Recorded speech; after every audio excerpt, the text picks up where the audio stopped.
Sud Radio et vous, la grande distribution touche-t-elle des marges excessives sur notre dos en cette période d'inflation? C'est en tout cas le sentiment de 4 associations de consommateurs qui adressent une lettre ouverte au président de la République. On en parle avec notre invité Olivier Andro. Bonjour à vous. Bonjour. Soyez le bienvenu sur Sud Radio. Vous êtes chargé de mission alimentation à l'UFC Que Choisir. La grande distribution française fait-elle des marges abusives sur notre dos ? Eh bien, c'est effectivement ce que nous craignons, parce qu'il y a quand même un faisceau d'éléments qui laisse à penser que certains acteurs, soit industriels, soit de la grande distribution, profitent de la baisse des prix mondiaux sur pas mal de produits agricoles. On peut parler des céréales, on peut parler du colza, on peut parler du blé, on peut parler aussi de certains prix de la volaille, pour probablement augmenter leur marge. On peut parler par exemple de la marge brute de l'agroalimentaire, dont l'INSEE nous dit qu'elle est passée de 28 à 48% entre fin 2021 et le deuxième trimestre 2023. Alors, on pourrait dire que c'est pas étonnant qu'après avoir contracté ces marges, comme tout le monde le dit, pendant la période de Covid et puis pendant la période de la guerre en Ukraine, effectivement, certains industriels se rattrapent.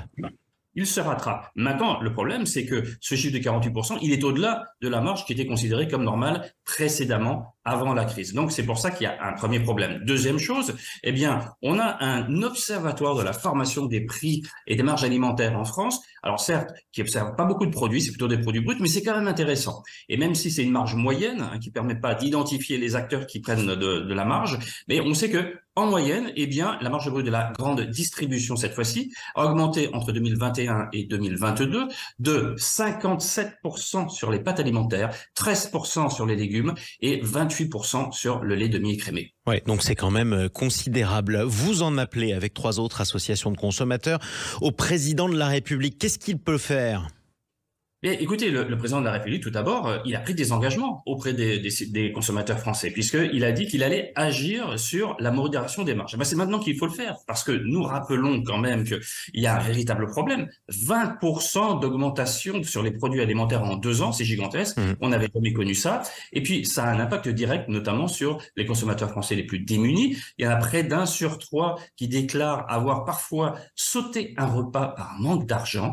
43% qui affirment avoir déjà renoncé à certains produits alimentaires les plus chers. On peut citer notamment les fruits et les légumes, on peut citer la viande, et donc ça pose un problème nutritionnel. Alors, c'est pour ça que nous, notre demande, la première demande, eh bien, c'est de faire toute la lumière sur la construction des prix alimentaires. On ne peut pas accepter maintenant de ne pas connaître le niveau de marge qui est réalisé par les opérateurs, aussi bien au niveau industriel qu'au niveau de la distribution.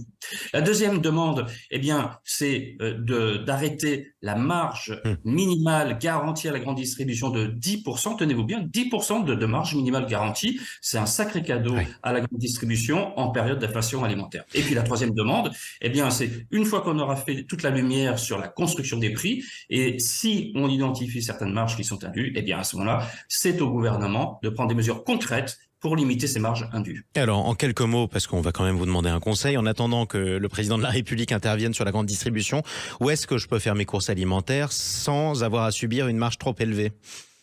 Ben, tout d'abord, la première chose, c'est de bien choisir le point de vente dans lequel vous allez faire vos courses. Et là, l'UFC Que Choisir, depuis plusieurs années, met à la disposition des consommateurs de manière gratuite une carte interactive où elle va voir quelles sont les grandes surfaces alimentaires les moins chères à proximité de chacun d'entre nous.